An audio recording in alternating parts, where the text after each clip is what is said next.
అందరికీ నమస్కారం అండి. నా పేరు రోహిణి. Story vlogs channel. ఈ వీడియో మీకు ఎలా అనిపించిందో తప్పకుండా కామెంట్‌లో తెలియజేయండి. ఇది నా ఫ్రెండ్ నాకు చెప్పినప్పుడు నిజంగా నేను షాక్ అయిపోయానండి. నాకు ఏం చెప్పాలా ఆమెతో నాకు అర్థం కాలేదనమాట. ఇలాగ కూడా ఉంటారా జనాలు అని అనిపించింది. హ్మ్. ఈరోజు నేను చెప్పబోయే కథ విని మీరు ఒక్క క్షణం ఆగిపోతారు అలాగా. ఇలా కూడా ఉంటారా మనుషులు? ఇలా కూడా మారిపోయిందా ఈ సమాజం అని మీ గుండె మీద అలా చేసుకొని ఉండిపోతారు. ఇది సినిమా కథ కాదండి. ఇది నిజంగా మా ఫ్రెండ్‌కి జరిగిందిది. ఇది విన్న తర్వాత నాకు ఎలా అనిపించిందంటే బాబోయ్! ఇది మన పక్కింట్లో, మన మధ్య, మన జీవితాల్లో జరుగుతున్న నిజం. చివరి వరకు వినండి. ఎందుకంటే ఇది మీ కుటుంబ భద్రతకి సంబంధించిన విషయమండి. మా ఫ్రెండ్ ఒకరోజు నాకు ఫోన్ చేసి ఒక విషయం చెప్పింది. "నీకు ఒక విషయం చెప్తా విన్నాక నువ్వు షాక్ అయితావు. అసలు విషయం ఏంటంటే వాళ్ళు పక్కింట్లో ఒక చిన్న బాబు అంటే 12 ఏళ్ళు, 13 ఏళ్ళు అలా ఉంటాయి. ఆ బాబొచ్చి ఇలా చెప్పాడనమాట తనతో. పక్కింట్లో అబ్బాయి వచ్చి చెప్తున్నాడు. "ఈరోజు నేను మా అక్క చాలా దెబ్బలాడుకున్నాం.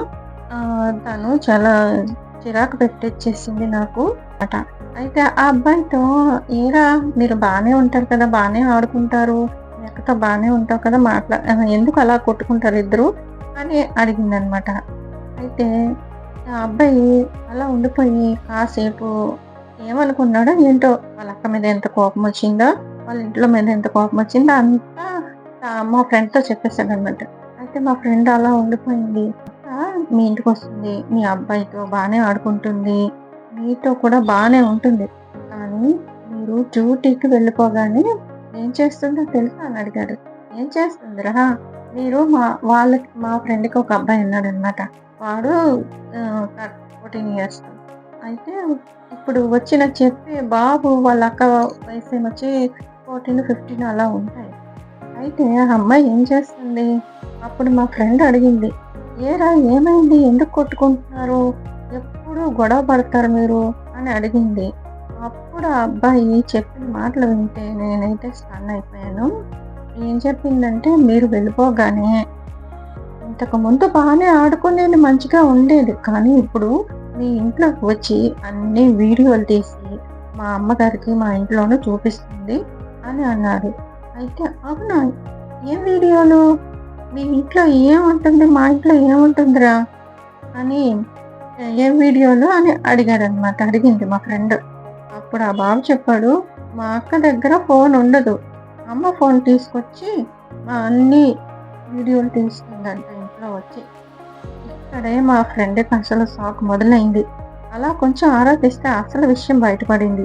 ఆ పిల్ల ఏం చేస్తుందంటే వాళ్ళ ఇంట్లో ఎవరు ఏం వాడుతున్నారో మా ఫ్రెండ్ డ్యూటీకెళ్ళిపోతుందనమాట. వాళ్ళ ఆయన బయట డ్యూటీకెళ్ళిపోతారు. ఇద్దరు డ్యూటీకెళ్ళిపోతారు. డ్యూటీకెళ్ళిపోతే బాబుంటాడు. స్కూల్ నుంచి వచ్చినాక ఆడుకుంటారు కదా సాయంకాలం. చిన్నపిల్లలు ఏం చేస్తారు? ఆడుకుంటారట్లే అని చెప్పి ఉంచుతుంది రోజు ఇంట్లోనే. ఉంచుతుంటే ఆ అమ్మాయి వచ్చి ఇలా చేస్తుంది. ఏ ఫేస్ వాష్ వాడుతున్నారు? ఏ క్రీములు వాడుతున్నారు? ఏ డ్రెస్సులు వాడుతున్నారు? కప్‌బోర్డ్‌లో ఏముంది? ఒక్కొక్కసారయితే క్యాష్ ఎంతుంది? అన్నీ చూస్తుందంట. అన్నీ చూసి వీడియోలు తీసి పెడుతుందంట. ఆ రోజు ఏం వండుకున్నారు? ఏ వీడియోలు వాళ్ళ ఇంట్లోకి ఎవరొస్తున్నారు? ఏం చేస్తున్నారు?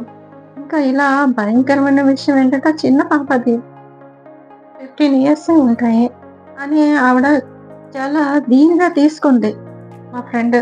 మా ఫ్రెండ్‌కి తెలిసిందేంటంటే అమ్మాయి ఈ పని చేస్తుంది. ఇదంతా ఆరా తీస్తే ఇది తీసుకురా, అది చూపించు, ఈ ఇంట్లో ఏముంది చూడు అని వాళ్ళ అమ్మాయి అన్నీ చెప్తుందంట. చెప్పిందంతా పూసగుచ్చినట్టు అది ఎక్కడ ఏం తీయమంటే వీడియో తీసి ఇవ్వడము, వాళ్ళ అమ్మకి ఇవ్వడము, వాళ్ళ అమ్మ చూడటము, కాపీ కొట్టడము, వాళ్ళేం చేస్తున్నారో తెలుసుకోవటము, ఇలాగా ఆ పక్కింట్లో అలా జరుగుతుందంట. ఎందుకంటే ఆమె రోజు డ్యూటీకి వెళ్ళిపోతుంది. ఆ ఇంట్లో పిల్లలు ఆడుకుంటున్నారు కదా అని ఊరుకుంటుందావిడ. అసలు ఆ ఇంట్లో వాళ్ళ జీవితమే రికార్డ్ అవుతుందని ఆ అమ్మాయికి తెలియలేదు మా ఫ్రెండ్‌కి. వింటారు కదా మా ఫ్రెండ్ కొలిగొస్తారు. వచ్చి పిల్లలకేమో గిఫ్ట్‌లు తీసుకొస్తారు. ఆ పిల్లడికి కాస్ట్‌లీవి ఫోన్‌లని ఇవన్నీ తీసుకొస్తారు. వీళ్ళ దగ్గర ఐటెము ఉండదు. ఉండకపోవచ్చు. కానీ అవన్నీ వాళ్ళకి కావాలి. అన్నీ ఆ పిల్ల వీడియో తీసి తల్లి చేతికి ఇస్తుంది. మా ఫ్రెండ్‌కి ఇదంతా తెలిసిన తర్వాత ఒక్క క్షణం కూడా ఆ ఇంట్లో ఉండలేకపోయింది. తక్షణమే ఇల్లు ఖాళీ చేయాలని నిర్ణయం తీసుకుంది. ఆ పిల్లడు అంత వాళ్ళ అక్క మీద కోపంతో వాళ్ళ ఇంట్లో ఏం చేస్తున్నారో వీళ్ళింట్లోకొచ్చి అన్నీ పోసుకొచ్చినట్టు చెప్పేశాడు. ఇప్పుడు ఒక విషయం స్పష్టంగా అర్థమవుతుంది. ఈ రోజుల్లో మన జీవితాల్లో అసలు పెద్ద ప్రమాదం ఎవరో తెలుసా? మన శత్రువులు కాదు, మనకి నచ్చని వాళ్ళు కాదు. మనకి దగ్గరగా తిరిగే వాళ్ళు మన ఇంట్లోకి వచ్చే వాళ్ళే.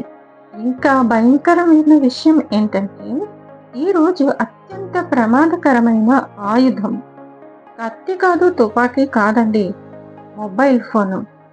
చిన్న పిల్ల చేతికి ఉన్న మొబైలు ఒక కుటుంబాన్ని నాశనం చేయగలడు. పిల్లలని లేదు, పెద్దోళ్ళని లేదు. మనం అసలు ఈ వీడియో చేయటానికి కారణం ఏంటంటే, మనం ఇంట్లోకి ఎవరు వస్తున్నారో ఒక కన్నేసి మాత్రం ఉంచాలండి.